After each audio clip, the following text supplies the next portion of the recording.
करते रहते हैं पुरानी पेंशन को दोबारा बहाल करने का काम माननीय सरकार को करना चाहिए। अंतर जनपदीय स्थानांतरण में भी लगातार परेशान करने का काम, एक बारी पदोन्नति इस सरकार ने नहीं की। ऑनलाइन फेस अटेंडेंस मान्यवर जो शिक्षकों को परेशान करना, शिक्षा मित्रों अनुदेशकों को परेशान करने के लिए 58,826 शिक्षा मित्रों को समायोजित करने का काम किया था। देश में अनुदेशकों को मात्र 9,000 रुपए मिल रहा है। शिक्षा के गिरते हुए स्तर को लेकर लगातार बड़ी बड़ी बहसें होती रहती हैं, बहुत चर्चाएं होती हैं, लेकिन जब हम बेसिक शिक्षा की बात करें तो सारा का सारा ठीकरा शिक्षकों के ऊपर फोड़ दिया जाता है।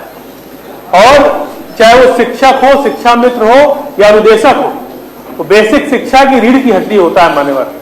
और जब मौका मिलता है सरकार को तो उसे सारे काम लेते हैं, उससे जनगणना, मतगणना, आर्थिक गणना, पशु गणना, बाल गणना, पल्स पोलियो से लेकर माननीय प्रधान से लेकर प्रधानमंत्री के चुनाव तक इन लोगों को लगाया जाता है। लेकिन बहुत दुख का विषय है मान्यवर कि इतने राष्ट्रीय कार्यक्रमों में अपना महत्वपूर्ण योगदान देने के बावजूद भी आज इनकी मूलभूत समस्याएं हैं, जो मूलभूत समस्याओं को सरकार अनदेखा करने का काम लगातार करती है। और इतना विश्वास मान्यवर, मुझको बहुत तकलीफ इस बात की है कि सरकार को इतना विश्वास है शिक्षकों पे।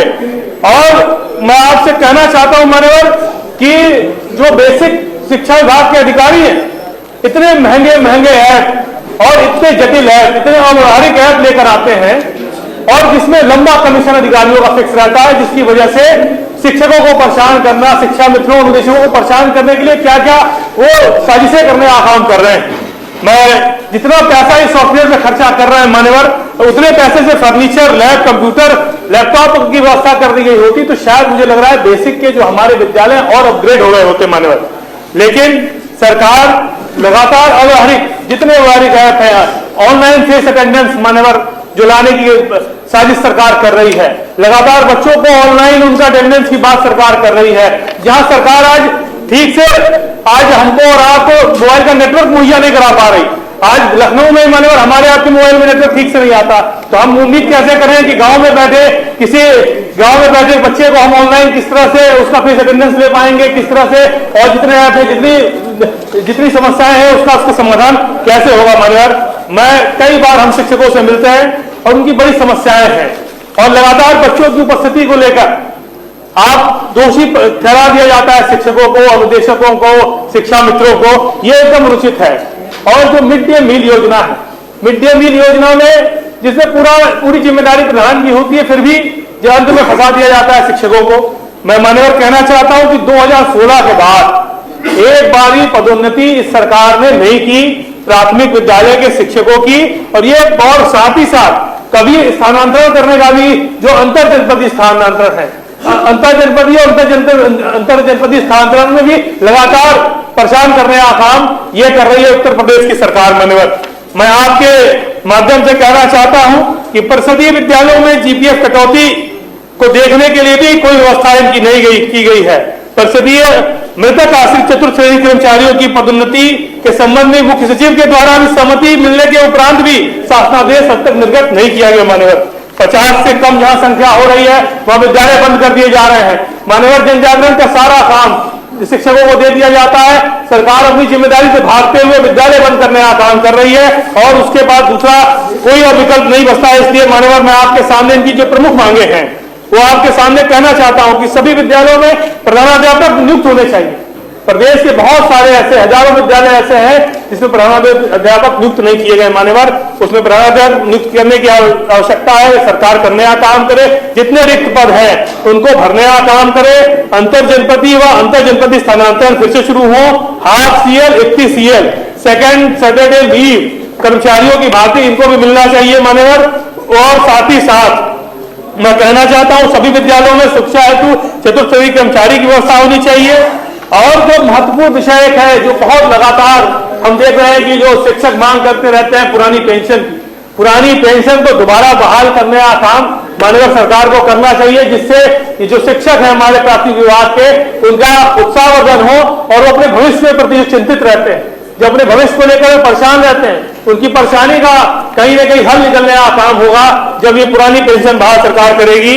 मैं मान्यवर कहना चाहता हूं 10 लाख रुपए तक का इनका सामूहिक बीमा होना चाहिए और ड्रेस राशन जो सरकार दे रही है अभिभावक के खाते में और दबाव बनाती है शिक्षक के ऊपर। मान्यवर हमें और आपको सोचना चाहिए आधार बनाने के लिए। और साथ ही साथ अपार आईडी एक नया इन लोगों का नाटक शुरू हो गया मान्यवर, जब यू डैश पोर्टल पर रजिस्ट्रेशन है उसके बाद भी अपार आईडी बनाने के लिए जबरदस्ती शिक्षक को बनवाना है। शिक्षक जा रहा है अभिभावक से मिलकर उसका आधार बनवा रहा है बच्चों का, वही जाके शिक्षक ही जाकर और जितने हमारे शिक्षा मित्र निदेशक जाकर अपार आईडी बनवाने का काम कर रहे हैं। तो सरकार को हम कहना चाहते हैं मान्यवर कि सारी चीजों से मैं मान्यवर एकदम बिल्कुल आप जल्दी से जल्दी खत्म कर देंगे, आप निश्चित रहिए, मैं 2 मिनट में खत्म करें। तो लगातार मान्यवर मैं यही कहना चाहता हूं कि सरकार को इसे देखना पड़ेगा और किस तरह से जितनी समस्याएं हैं कैसे हम दूर कर सकें।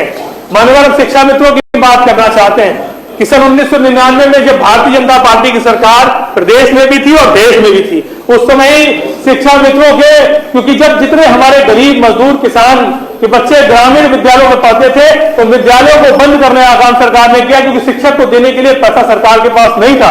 ऐसी विषम परिस्थितियों में गरीब किसान के बच्चों को अशिक्षा के अंधकार से लेकर आज ज्ञान के उजाले पर ले जाने वाले और दीपक का नाम कोई था तो उसका नाम शिक्षा मित्र था मान्यवर। और शिक्षा मित्रों ने लगातार 1 जनवरी 2000 से सर्व शिक्षा अभियान के अंतर्गत शिक्षा मित्रों ने पढ़ाने की शुरुआत की और शुरुआत करने के बाद मात्र 2250 रुपए से लेकर आज मात्र 10,000 रुपए मान्यवर शिक्षा मित्रों को सरकार देने का काम कर रही है, वो भी मात्र 11 महीने के लिए देने का काम कर रही है मान्यवर। हम बताना चाहते हैं जो हमारी सरकार थी, माननीय अखिलेश यादव जो मुख्यमंत्री थे, 19 जनवरी 2014 को 58,826 शिक्षा मित्रों को समायोजित करने का काम किया था।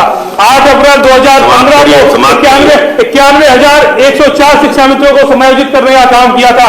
और मान्यवर जब 2015 में हाईकोर्ट ने रोक लगाई और 17 के बाद जब उसमें सुप्रीम कोर्ट ने इसको निरस्त कर दिया तो देश के प्रधानमंत्री जी ने ही बनारस की जनसभा में कहा था कि अगर उनको न्यायालय से अगर नहीं न्याय मिलेगा, राहत नहीं मिलेगी तो सरकार उनके साथ खड़ी है। इसके मतलब अध्यादेश लाके उनको नियमित करने का काम करेंगे, लेकिन सरकार ने उनको नियमित करने का काम नहीं किया मान्यवर। इससे मैं ज्यादा कुछ न कहते हुए अनुदेशकों के बारे में भी कहना चाहता हूँ मान्यवर। मान्यवर 2 मिनट अनुदेशक सर, ऐसे कैसे चलेगा? एक बार 2 मिनट मांगेगी फिर कहेंगे 1 मिनट। अनुदेशक आशुतोष जी गलत, अनुदेशक सर, आशुतोष जी बात गलत है।